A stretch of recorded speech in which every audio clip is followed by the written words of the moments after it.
For 11 years, he hosted one of the most popular art shows on television, transforming a blank canvas to a finished painting in a remarkably short 30 minutes. He captivated audiences with his mesmerizing voice and his relaxed demeanor, and of course, his signature perm. Nearly 25 years after his death, the painter of Happy Little Trees is immortalized through internet memes, inspirational quotes, a thriving business in his name, and reruns of the show The Joy of Painting. His fame as a pop culture icon shows no sign of diminishing, yet so little is known about his life. Today on Biographics, we piece together the world of Bob Ross beyond the canvas.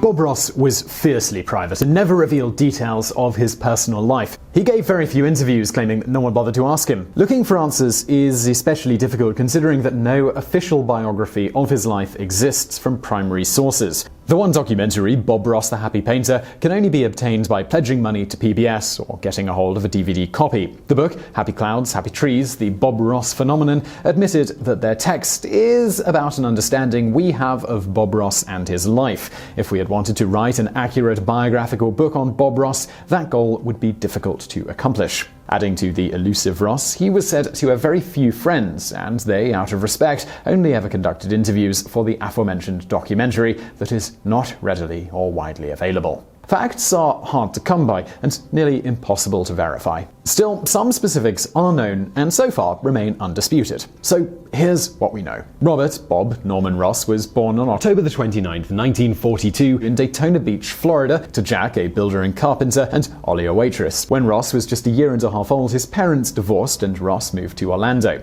Not much is known of Ross's childhood in Orlando, save for two defining moments. As a freshman in high school, Ross wanted to drop out in order to work as a carpenter alongside his father. Around this same time, Ross suffered an accident, losing the tip of his left index finger on a saw blade.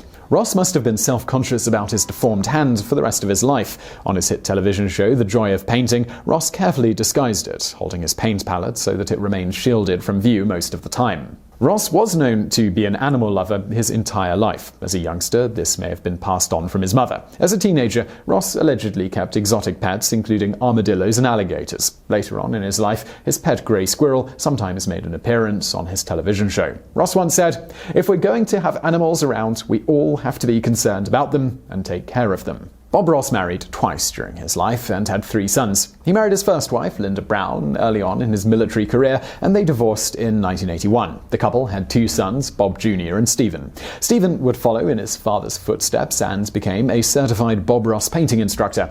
Ross's second wife, Jane, was a civilian in Alaska. They had 1 son, Morgan, who would also become an accomplished artist. Sadly, Jane died from cancer in 1993, and Ross did not remarry. Long before his time on public television, Ross was in the military. At the age of 18, Ross joined the United States Air Force, and within a few years, he was uprooted from his native Florida and sent to an entirely unfamiliar place, Fairbanks, Alaska. Ross spent the next 20 years of his life in Alaska, working, raising a family, and developing a love of painting amid the majestic mountains, towering pines, and crystal-clear waters. Examining Ross's paintings over his lifetime, one can see without question the trees, peaks, valleys, and streams are distinctly Alaskan. Eventually, Ross rose through the Air Force ranks to Master Sergeant after holding positions as a medical records technician and First Sergeant of the clinic at Eielson Air Force Base. These positions required him to be, in his own words, tough and mean. He was the guy who makes you scrub the latrine, the guy who makes you make your bed, the guy who screams at you for being late to work. Ross gained a reputation for being hard on his subordinates, who nicknamed him Bust-em-up Bobby. For anyone who has watched Ross on The Joy of Painting, the image of him as this authoritarian military figure couldn't be further from his television personality. Apparently, Ross yelled so much during his military career, he never wanted to raise his voice again after he left the Air Force. Ross's first brush with painting occurred at an art class at the Anchorage USO Club, but he clashed with his abstract-loving instructors. According to Ross, they failed to teach him the practical techniques of how to paint. They tell you what makes a tree, but they wouldn't tell you how to paint a tree. Fortunately, the experience didn't turn him away from painting altogether. Ross soon found a more suitable painting instructor on public television. Ross's predecessor was an older German painter named Bill Alexander. He hosted a half-hour instructional painting show, The Magic of Oil Painting, on PBS. Watching the show, Ross learned how to paint in the alla prima style, this is Italian for first attempt, also known in the art world as wet on wet. Ross perfected the technique, which allowed him to complete a finished work in a single session. Unlike other painting methods, when an artist uses alla prima, he or she can add wet paint in layers without waiting for the paint to fully dry. Alexander falsely claims to have invented the style, but it actually dates back to the 15th century in Flanders, which is modern-day Belgium. Alla prima was popular with many famous artists throughout history, but enjoyed great fanfare among the Impressionist painters in the 19th century. Notably, it was a favorite technique of artists Claude Monet and John Singer Sargent. After further honing his skills, Ross decided to supplement his Air Force pay by selling landscapes painted on the inside of gold prospecting pans to tourists. It was a lucrative endeavor, and when his earnings from painting surpassed his military salary, he resigned to become a full-time artist. Upon leaving the Air Force, Ross returned to Florida and sought out Bill Alexander in order to perfect his painting skills. By that time, Alexander taught art classes in his spare time and happily took on the eager Ross. Alexander didn't realize that Ross would later take everything he got from these lessons, make his own show, and rise to the level of superstardom he did. This actually eventually led to the two men falling out. During their early meetings, Alexander was impressed with Ross, and he hired him as a traveling tutor for the Alexander Magic Art Supplies Company. At the same time, 900 miles away from Alexander's studio in Clearwater, Florida, a woman named Annette Kowalski was experiencing a debilitating depression after losing her oldest son in a traffic accident.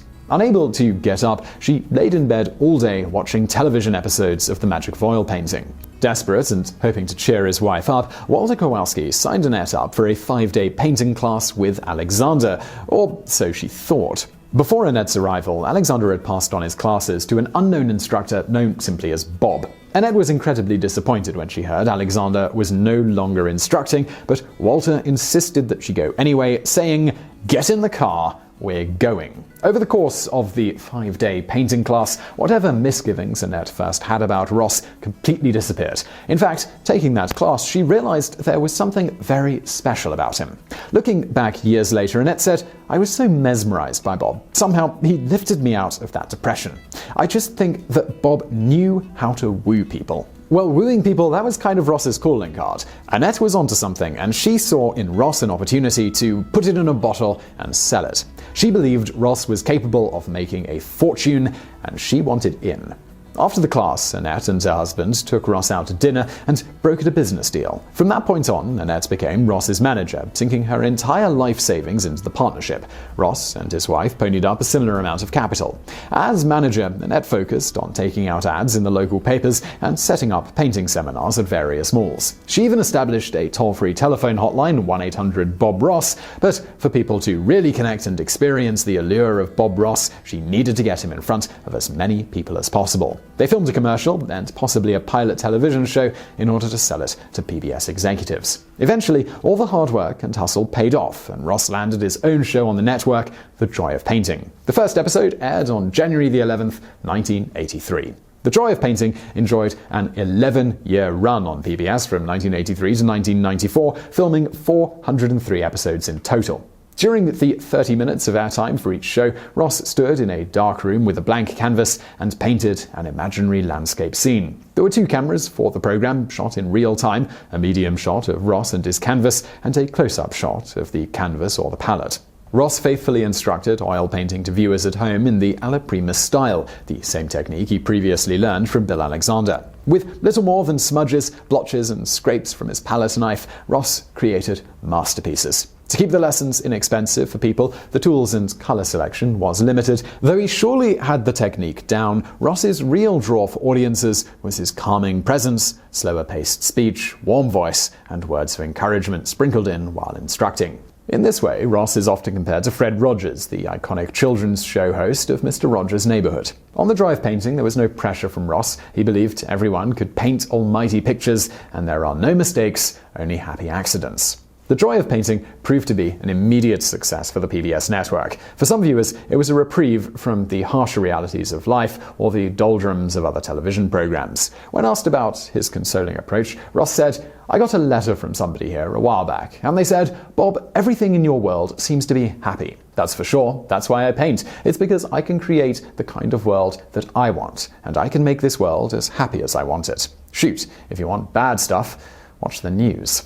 The Joy of Painting was like a personal art lesson, described by his manager Annette as liquid tranquilizer. Yet, amazingly, only about 10% of viewers painted along with Ross. The other 90% tuned in to simply watch him. Ross worked quickly to create his masterpieces, swirling the paint around, dabbing it here and there, and grabbing for his 2-inch brush every now and then and saying, "Now let's get crazy." He made the whole process of painting look completely effortless.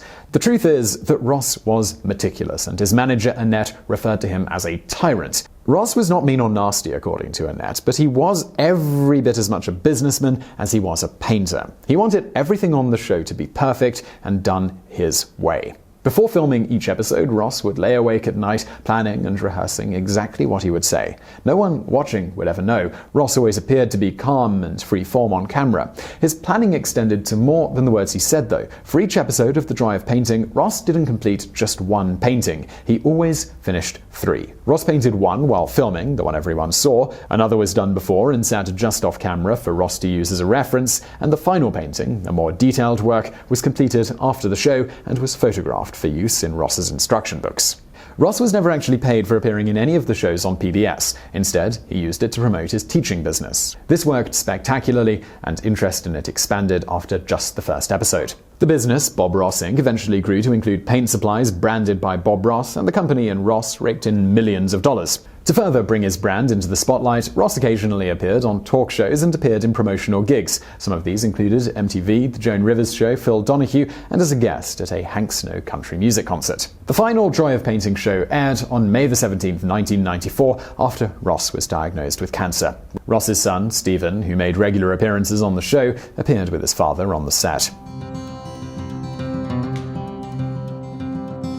Most of Ross's image was intentionally created, except for his trademark afro. Believe it or not, his hair wasn't even naturally curly, it was straight. Before he officially had made it, Ross ditched his short military crew cuts for a longer style and perm as a way to save money. Once his perm was a hallmark of the Bob Ross brand, he couldn't bring himself to change it, even though he grew to dislike it. Later, after Ross got sick from lymphoma cancer and lost all his hair to chemotherapy treatments, he wore a wig on his show to keep up his appearance. Ross's outfits were another carefully crafted element of his look. On The Joy of Painting, Ross wore casual blue jeans with a button-up shirt. The top buttons were left undone to reveal a bit of chest hair. This timeless look was intended to appear current when PBS aired reruns of the show later on.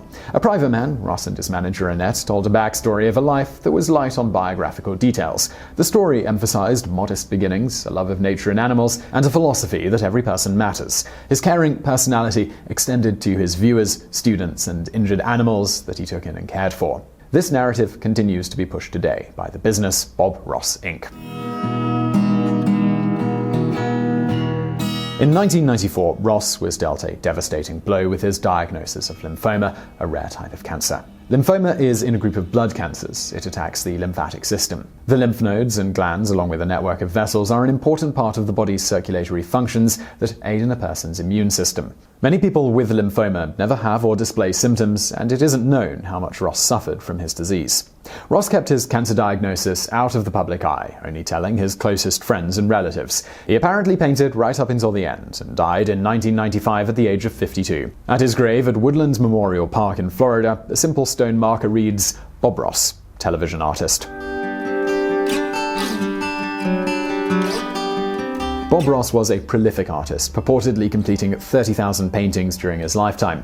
With so many Ross paintings out there in the world, it would seem relatively easy to find one and buy it in order to hang it above a living room couch. But this is not true. Anyone wanting to purchase one today would be hard-pressed to find an original. The reason for this is because there are so many copycat and fraudulent versions that have flooded the marketplace. Further, virtually all of Ross's paintings made on the joy of painting have been donated to PBS fundraisers to raise money for other public broadcasting programs. Today, the company Bob Ross Inc. is still going strong and is still managed by Annette and Walter Kowalski. The company sells a variety of paints, brushes, art kits, easels, canvases, instructional DVDs and books. On their website, one can find and order Bob Ross branded apparel, including socks, t-shirts, and baby bibs. There are an array of accessories and wacky gifts, including coffee mugs, glasses, even a certified Bob Ross cheer pad.